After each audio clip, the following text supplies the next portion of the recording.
Hello student, आज के article का टॉपिक है what will hold up women's reservation bill. इसको आप कनेक्ट कर पाएंगे GS2 के फर्स्ट टॉपिक और सब्जेक्ट इंडियन पॉलिटी से।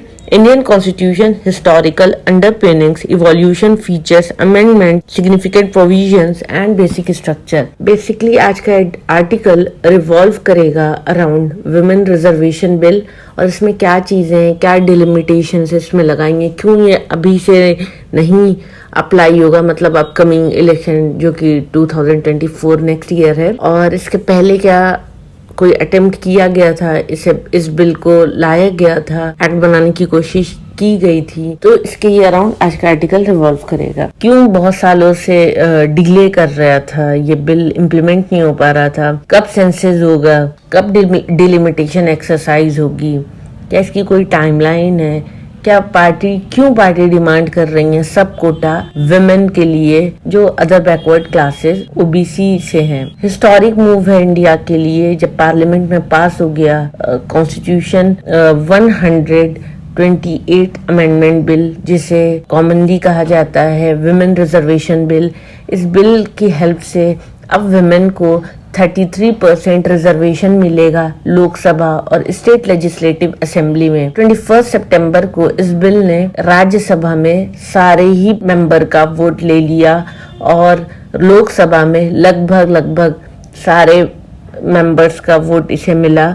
और अब जब ये प्रेसिडेंट का इसे एसेंट मिल जाएगा तो ये एक लॉ बन जाएगा। बिल है क्या?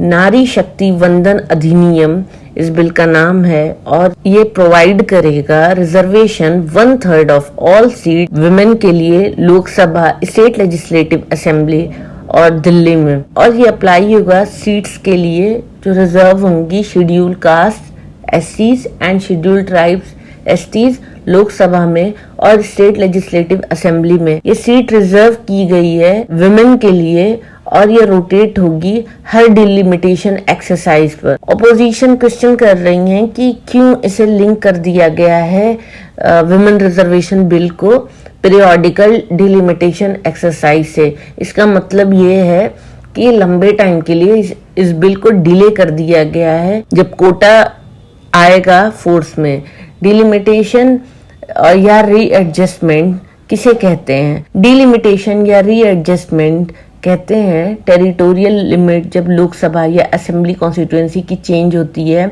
या नंबर ऑफ सीट्स असेंबली या लोकसभा की हर स्टेट में चेंज होती है। कब ये चेंज होती है? ये एक पीरियोडिकल एक्सरसाइज है और ये जो होती है on the basis of figure जो अवेलेबल होती है लेटेस्ट सेंसस पर। लास्ट डिलिमिटेशन ऑर्डर जो आया था डिलिमिटेशन कमीशन का 2008 में, और उन्होंने फिक्स कर दिया था बाउंड्रीज सारी ही कॉन्स्टिट्यूएंसी के लिए। और अभी प्रेजेंट टाइम में वो फ्रीज है रीएडजस्टमेंट जो नंबर ऑफ सीट्स को लेकर है स्टेट असेंबलीज या लोकसभा में।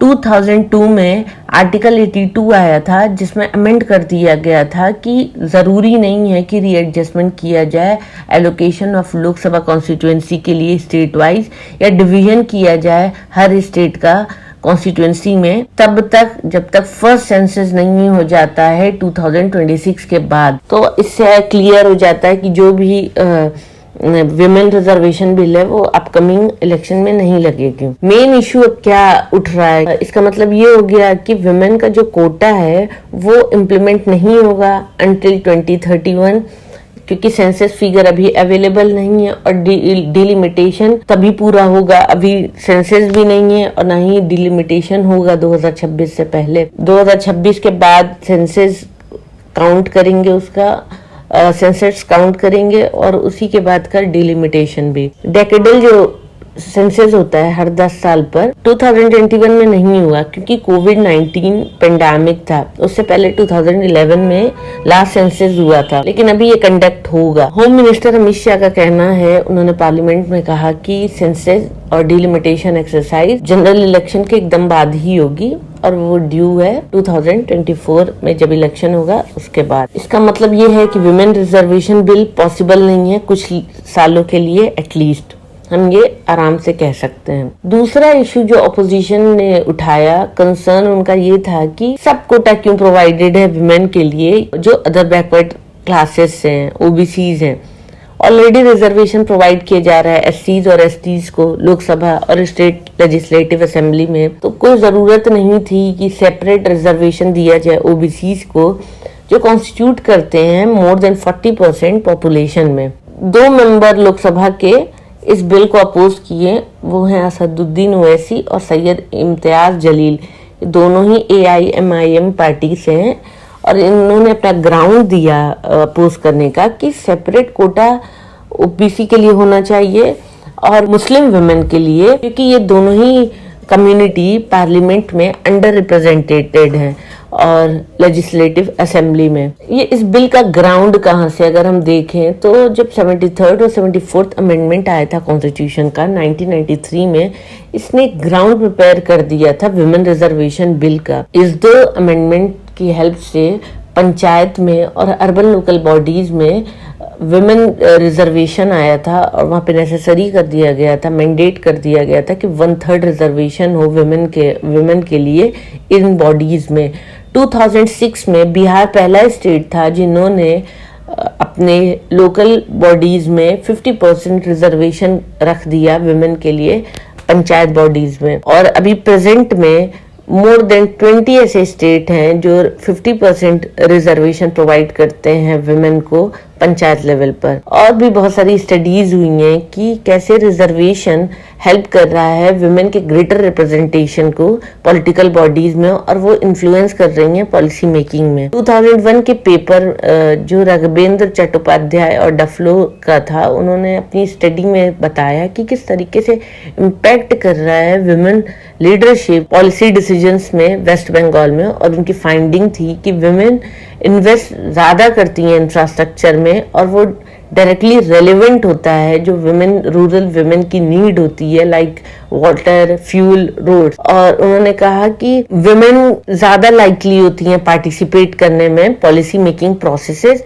अगर कोई भी लीडर विलेज काउंसिल की विमेन होती हैं तो। और एक बुक थी and who will make chapatis, Vishakha Dutt, Meenakshi Shedde, Sonali Sathaye, Sharmila Joshi, इन लोगों ने मिलकर पब्लिश किया। और उनकी फाइंडिंग थी कि सारी ही विमेन पंचायत में, महाराष्ट्र की बात है, उन्होंने ऐसा पाया कि विमेन लीडर प्रायोरिटी देती हैं विमेन्स प्रॉब्लम को। क्या ये बिल अभी पार्लियामेंट में लाई गई है या इसके पहले भी प्रीवियस अटेम्प्ट रहे हैं? बहुत सारे अटेम्प्ट पहले हुए हैं विमेन रिजर्वेशन को लेकर लोकसभा और स्टेट लेजिस्लेटिव असेंबली में। 81st कॉन्स्टिट्यूशन अमेंडमेंट बिल पहली बार इंट्रोड्यूस हुई थी लोकसभा में 1996 में। देवगौड़ा की गवर्नमेंट के टाइम पे यूनाइटेड फ्रंट गवर्नमेंट थी और इस बिल को रिफर कर दिया गया था ज्वाइंट कमेटी के लिए और उन्होंने कुछ रिकमेंडेशंस भी दी थी, लेकिन बिल फेल हो गई पास होने में। उन्हें इस बिल को अप्रूवल नहीं मिला था 1997 में और फिर वो लैप्स हो गई जब लोकसभा डिसॉल्व हो गया। 1998 में अटल बिहारी वाजपेयी की गवर्नमेंट NDA ने इंट्रोड्यूस किया बिल को, लेकिन वो लैप्स हो गई क्योंकि सरकार गिर गई थी 1999 में। बिल फिर रीइंट्रोड्यूस हुई 1999, 2000, 2002, 2003, लेकिन फेल हो गई, पास नहीं हुई। 2010 मनमोहन सिंह की government, United progressive alliance UPA government ने बिल इंट्रोड्यूस किया राज्यसभा में। बिल को कभी लेकिन कंसिडरेशन में लिया ही नहीं लोकसभा ने और लैप्स हो गई जब डिसोल्यूशन हुआ 15th लोकसभा का। एट प्रेजेंट अगर देखें तो 82 विमेन है लोकसभा में और अगर ये बिल इम्प्लीमेंट होती है तो एट प्रेजेंट 82 विमेन है लोकसभा में और इस बिल के इम्प्लीमेंट होने के बाद एटलीस्ट 181 विमेन